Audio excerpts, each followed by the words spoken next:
ಇತ್ತೀಚೆಗಷ್ಟೇ ಬಿಜೆಪಿಯಿಂದ ಉಚ್ಚಾಟನೆಗೊಂಡಂತಹ ಬಸನಗೌಡ ಪಾಟೀಲ್ ಯತ್ನಾಳ್ ಅವರನ್ನ ಕೊಲ್ಲೋದಕ್ಕೆ ಸಂಚು ರೂಪಿಸಲಾಗಿತ್ತು ಅನ್ನೋದನ್ನ ಬಿಂಬಿಸ್ತಾ ಇತ್ತು ಒಂದು ಆಡಿಯೋ. ಈಗ ಒಂದು ವಿಡಿಯೋ ಬಾಂಬ್ ಕೂಡ ಮುಂದುವರಿತಾ ಇದೆ. ಶಾಸಕ ಯತ್ನಾಳ್ ಹತ್ಯೆಗೆ ಸ್ಕೆಚ್ ಹಾಕ್ಲಾಯ್ತಾ ಅನ್ನೋ ಪ್ರಶ್ನೆ ಅನುಮಾನ ಮೂಡಿರೋ ಬೆನ್ನಲ್ಲೇ ಆಡಿಯೋ ಬೆನ್ನಲ್ಲೇ ಸ್ಫೋಟಕ ವಿಡಿಯೋ ಕೂಡ ವೈರಲ್ ಆಗ್ತಾ ಇದೆ. ನಮ್ಮ ಪ್ರವಾದಿಯನ್ನ ಟೀಕೆ ಮಾಡಿದವರನ್ನ ನಾವು ಸಹಿಸ್ಕೋಬಾರದು.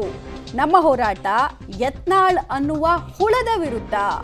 ಪ್ರವಾದಿಗಾಗಿ ನಮ್ಮ ಪ್ರಾಣ ಬಲಿಗಾಗಿ ಕೂಡ ನಾವು ಸಿದ್ಧ ಇದ್ದೀವಿ.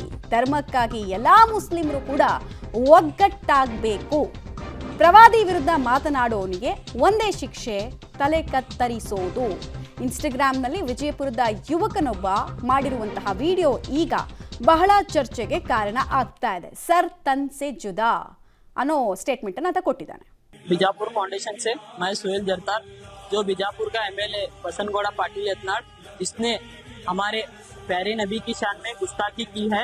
किसी भी हाल पर हमें ये बर्दाश्त नहीं है.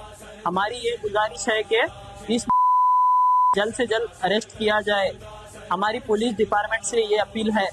और ಫಸ್ಟು ಅರೆಸ್ಟ್ ಮಾಡಿ ಈತನನ್ನ ಅಂದರೆ ಯತ್ನಾಳ್ರನ್ನ ಅಂತ ಈತ ಕೇಳ್ತಾನೆ, ಅಂದರೆ ಸಿಂಗ್ಲರ್ ಆಗಿ ಮಾತಾಡ್ತಾ ಹೇಳ್ತಾನೆ. ಅದಾದಮೇಲೆ ಮಾತು ಮುಂದುವರಿದು ಯತ್ನಾಳ್ರ ತಲೆ ಕಟ್ ಮಾಡೋದಕ್ಕೂ ಕೂಡ ನಾವು ಮುಂದಾಗಬೇಕು ಅಂತ ಪ್ರಚೋದನಕಾರಿ ವಿಡಿಯೋ ಒಂದನ್ನು ಸೋಷಿಯಲ್ ಮೀಡಿಯಾದಲ್ಲಿ ಹರಿಬಿಟ್ಟಿದ್ದಾನೆ. ಇದು ಇನ್ನಷ್ಟು ಟೆನ್ಷನ್ಗೆ ಕಾರಣ ಆಗ್ತಾ ಇದೆ.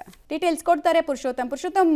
ವೈರಲ್ ಆಗ್ತಾ ಇರುವಂತಹ ವಿಡಿಯೋದಲ್ಲಿರುವಂತಹ ಯುವಕ ಯಾರು ಅನ್ನೋದ್ರ ಬಗ್ಗೆ ಏನಾದರೂ ಮಾಹಿತಿ ಸಿಕ್ಕಿದೆಯಾ? ಆತನನ್ನು ಅರೆಸ್ಟ್ ಮಾಡೋ ಕೆಲಸ ಇಲ್ಲಿ ತನಕ ಆಗಿದೆಯಾ? Clearly it is a case of ಪ್ರಚೋದನೆ. ಮಮತಾ ಏನಂತಂದ್ರೆ ಇದುವರೆಗೂ ಕೂಡ ಏನು ಯುವಕ ಏನ್ ಮಾತಾಡಿದಾನೆ ಇದ್ರ ಬಗ್ಗೆ ಯಾವುದೇ ರೀತಿಯ ಪೊಲೀಸ್ ಇಲಾಖೆ ಕೂಡ ತನಿಖೆ ಮಾಡ್ತಾ ಇದೆ ಯಾರಂತ ಕಂಡುಹಿಡಿಯೋಕೆ. ಆದ್ರೆ ಇದುವರೆಗೂ ಮಾಹಿತಿ ಸಿಕ್ಕಿಲ್ಲ.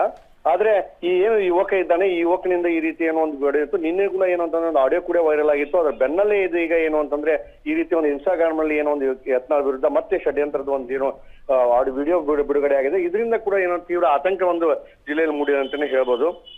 ಈ ನಿಟ್ಟಲ್ಲಿ ನೋಡೋದಾದ್ರೆ ನಿನ್ನೆ ಏನು ಆಡಿಯೋ ರಿಲೀಸ್ ಆಗಿದೆ ಅದ್ರ ಬಗ್ಗೆ ಕೂಡ ಏನಂತ ಯಾರು ಆಡಿಯೋ ಮಾತನಾಡಿದಾರೆ ಅನ್ನೋದು ಕೂಡ ಅದ್ರ ಬಗ್ಗೆ ಕೂಡ ಪೊಲೀಸರು ತನಿಖೆ ನಡೆಸ್ತಾ ಇದ್ದಾರೆ.